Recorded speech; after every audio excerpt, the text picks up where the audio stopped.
amigos de Epicentro, llegó la hora de leer. Hoy vamos a hablar de unos cuentos inquietantes, unos cuentos con un poquito de crueldad que ya se intuye desde el propio título. Es este libro, La venganza de las Barbies y otros cuentos, de Pablo de la Flor, que es mi invitado de hoy. Pablo, gracias por aceptar esta entrevista con Hora de Leer. A ti, Clara Elvira, muchas gracias por la invitación. A ver, La venganza de las Barbies, el cuento que da título a este libro, es una historia cruel de la que vamos a hablar más adelante. Pero en algunas de estas historias hay una dosis de crueldad y mucho de insinuación de realidad. ¿Qué tanto hay de ficción y qué tanto de realidad en esta selección de cuentos, en estos cuentos, Pablo? Sí, hay, yo te diría, unos elementos con los que tejo las historias, que son estas hebras de realidad de mi propia experiencia, sobre todo la experiencia de mi juventud más temprana en los viejos barrios de Miraflores, de San Isidro, que ya desaparecieron. Entonces, creo que buena parte del cuento se nutre precisamente de ese mundo, una suerte de nostalgia de un mundo que se fue y que encuentras retratados en varias de las historias. Entonces yo diría que hay una mezcla de realidad a partir de la cual fabulo y voy tejiendo varias de las historias que están incluidas en el libro. Son cuentos relativamente cortos, contundentes y que tienen como unas líneas comunes. Una de esas es Lima. Hay mucho Lima en estas historias porque hay mucho Lima en el escritor, porque vienen de los recuerdos de la vida pasada suya en Lima. Yo creo que son las vivencias que más me marcaron. Yo he pasado buena parte de mi juventud estudiando en Estados Unidos. Hay varios cuentos que se ambientan en Estados Unidos, pero en esta oportunidad el grueso de los cuentos están ambientados en Perú y tienen que ver sobre todo con la vivencia de la adolescencia, ¿no? A diferencia de mi libro anterior, en los que la infancia era retratada especialmente, y ahí encuentro pues varias referencias a lo que fue mi vida en Estados Unidos. Yo también pasé un par de años en un sitio un tanto distante, en Oklahoma, ¿no? Y después bueno, estudié en varias universidades, así que pasé algunos años ahí, pero yo diría que las experiencias que más me marcaron y son las que le dan los nutrientes a estas historias son las de Lima, ¿no? Y sobre todo esta Lima que ya perdimos, ¿no? Sí, una Lima de barrio, ¿no? De donde los niños salen a montar en bicicleta. Hay, por ejemplo, un cuento que se llama Chevo. ¿Cómo se llama? ¿Quién le teme a Chevo? ¿Quién le teme a Chevo? ¿Quién le teme a Chevo? Pues habla de un chico de estos que siempre hay en los grupos, que son un poco el bully del grupo, pesadito, ¿no? Que empuja al más tímido y bueno, ocurre una cosa tremenda en ese cuento, y es que el narrador termina entrando a una casa abandonada y llevándose una gran sorpresa. Así es. Y esa casa se inspira en una casa a la que solíamos nosotros ir montando bicicleta en la parte antigua de Miraflores, y que era una suerte de casa embrujada, y siempre nos desafiábamos y retábamos a ver quién se atrevía a entrar a esa casa, ¿no? Entonces, además, Chevo es un personaje de mi infancia, adolescencia, que era una suerte de némesis en el barrio. Entonces, ese cuento pues recoge esos elementos de la realidad miraflorina de la década del 70 y los transforma con este final un tanto macabro, que no voy a adelantar, pero que se convierte en parte de la historia, y que además es, como tú bien lo señalas, Clara Elvira, una suerte constante en varios de los relatos, ¿no? Sí. Otra constante en los relatos es el abuso, los dolores que hay dentro de las familias, los secretos, cuando el verdugo está dentro de la familia. ¿Por qué plasmar ese tema que es tan doloroso en las historias? ¿Qué quería ¿qué mensaje quería dejarnos con estas historias en las que uno dice, ¿cómo puede ocurrir una cosa así dentro de una familia?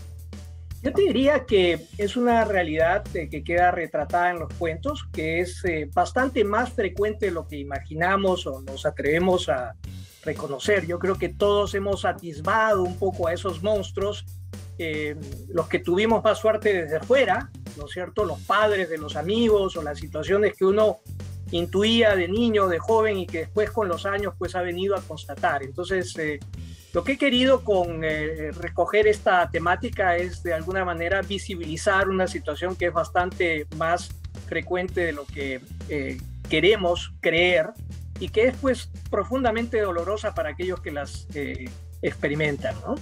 Sí, hay un cuento que se llama El nazi de la esquina, ¿no?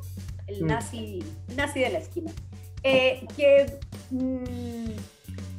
que se refiere a un señor alemán que vive en Miraflores y que los chicos del barrio creen que es un nazi. Pensaba cuánto de imaginación tenemos cuando somos chicos y cuando empezamos a armarnos historias. Esta señora que es callada debe ser una bruja, este otro debe ser así o asá, y terminamos creyéndonos esas historias, ¿no? ¿Algo de eso es cierto sobre sí, lo del nazi sin dudas, y mira, el personaje es un personaje que literalmente vivía en la esquina del viejo barrio en el que yo crecí. Era un señor que paseaba en las noches con su pastor alemán agarrado de una correa y llevando en la otra un fuste, y caminaba, yo recuerdo con unas botas, seguramente era mi propia imaginación recreando pues el perfil de ese oficial nazi que se paseaba en las noches por el barrio, y todos le temíamos al señor este y al perro, y como descubrirán en el cuento, pues nada más alejado de la realidad que ese estereotipo con el que crecimos durante varios años en un barrio donde pues la gente especulaba y chismeaba todo el tiempo sobre la vida de los demás y nadie sabía de dónde venía esta pareja, ¿no?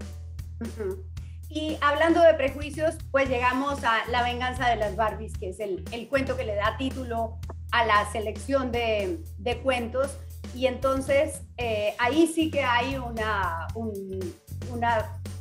clara demostración de cuánto tenemos de prejuicio, de esa idea de que los niños juegan con carros o con pelotas, los niños son machos y las niñas juegan con Barbies. Y hay un juego muy interesante en la historia, no vamos a destruirlo, pero hay un juego muy interesante porque engaña un poco al lector. Hay un momento en que el lector se reconoce también prejuiciado frente a la historia y cree que va a pasar algo y no pasa eso. Así es, y creo que es un tributo, o mejor dicho, un reconocimiento de nuestros propios estereotipos, sesgos, y la forma como muchas veces terminamos discriminando a aquellos que parecen diferentes, ¿no?